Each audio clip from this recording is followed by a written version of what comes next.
Welcome back to Big Book Basic Training. Today we're going to break down Chapter 5, How It Works. The purpose of this chapter is to make clear what it is we are deciding when we take the third step, and this chapter gives us the instructions for writing out our fourth step inventory. Let's begin reading. Rarely have we seen a person fail who has thoroughly followed our path. The dictionary definition for the word thoroughly is, in an exhaustive manner, 100%. Those who do not recover are people who cannot or will not completely give themselves to this simple program. The dictionary definition for the word completely is absolute, total, 100%. Usually men and women who are constitutionally incapable of being honest with themselves. The definition for the word constitution, a body of fundamental principles or established precedents according to which a state or other organization is acknowledged to be governed. What did they mean when they suggested some men and women are constitutionally incapable of being honest with themselves? Over the course of our lives, we've all drafted an unwritten constitution for ourselves. This constitution helps us govern or manage our self-driven lives as individuals. Throughout each day, we subconsciously reference our constitution. We use it to guide and direct our thoughts and actions as we communicate and relate to others. The fourth step inventory presented later in this chapter walks us through the process of writing down and analyzing how we use or misuse our minds as we relate to others.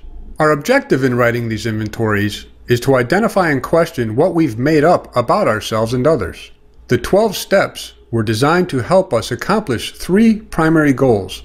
1. To help us learn to place greater value on and therefore eventually select and embrace our true identities as children of God, so we can tap into God's power source, the power that will flow to us and through us from our one true Creator. 2. Until we learn to sincerely value our true identity as children of God, we need to learn how to rewrite our ever-changing, shifting, made-up constitution. Or put another way, we need to learn to effectively manage our lives and behavior given the limitations we have placed on ourselves, now that we see ourselves separate from our brothers and God.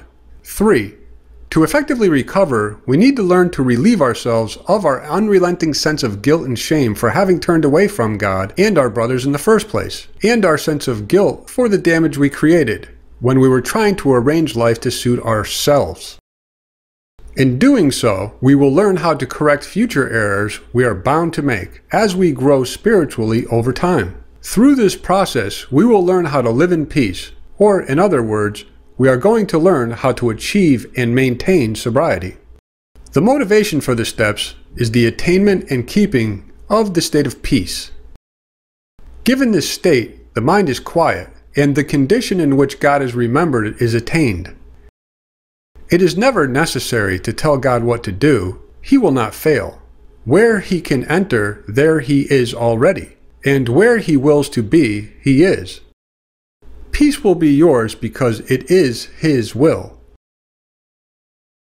Recovery requires willingness to question every value that you hold. Any kept hidden and unclear will jeopardize your progress. No belief is neutral. Everyone has the power to dictate each decision you make, because a decision is a conclusion based on everything that you believe. Each decision you make in your life is the outcome of belief. There is no substitute for peace. What God creates has no alternative. The steps provide us both proactive and reactive means for living sober. We are about to learn all about our spiritual malady, and we will learn how to overcome it. One of the things I loved about the steps was they showed me how to take my own inventory, how to be true to myself, my true self, and they showed me, over time, quietly and calmly, how to let the things that no longer serve me, God and others, quietly fall away. The steps undo the past in the present, and thus release the future. Those who do not recover are people who cannot or will not completely give themselves to this simple program. Usually men and women who are constitutionally incapable of being honest with themselves. There are such unfortunates. They are not at fault. They seem to have been born that way. They are naturally incapable of grasping and developing a manner of living which demands rigorous honesty. Their chances are less than average. The definition for the word honest is free from deception. There are those too who suffer from grave emotional and mental disorders, but many of them do recover if they have the capacity to be honest. Our stories disclose in a general way what we used to be like, what happened, and what we are like now. If you have decided you want what we have and are willing to go to any length to get it, then you are ready to take certain steps. Keep in mind, in AA, what we used to be like describes our lives before recovery.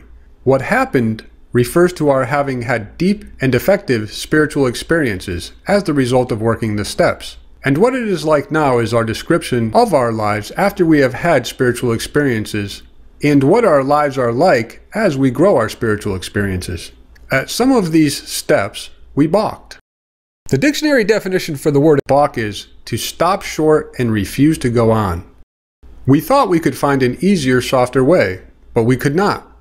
With all the earnestness at our command, we beg of you to be fearless and thorough from the very start.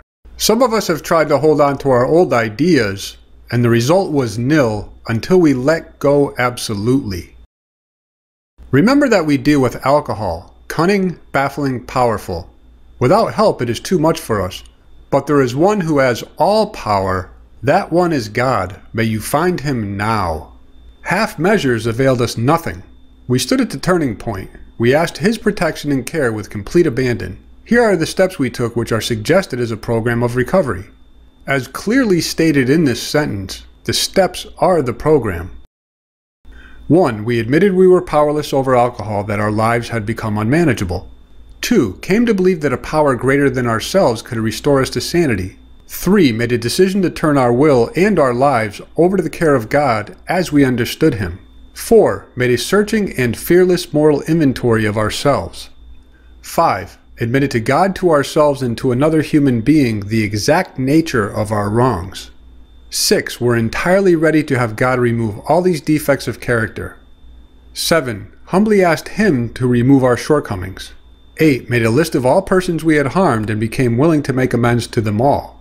9. Made direct amends to such people wherever possible, except when to do so would injure them or others.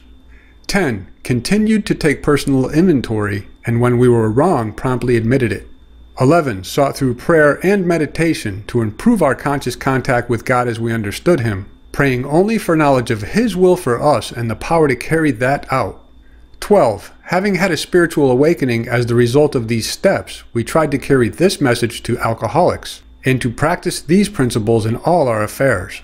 Many of us exclaimed, "What an order, I can't go through with it." Do not be discouraged. No one among us has been able to maintain anything like perfect adherence to these principles. We are not saints. The point is that we are willing to grow along spiritual lines. The principles we have set down are guides to progress. We claim spiritual progress rather than spiritual perfection. Our description of the alcoholic, that would be the doctor's opinion in chapters 1 through 3, the chapter to the agnostic, we agnostics, and our personal adventures before and after we had our spiritual experiences, make clear 3 pertinent ideas. A. That we were alcoholic and could not manage our own lives. B. That probably no human power could have relieved our alcoholism. And C. That God could and would if he were sought. Notice C does not say he would relieve us of our alcoholism. It says he would if God were sought.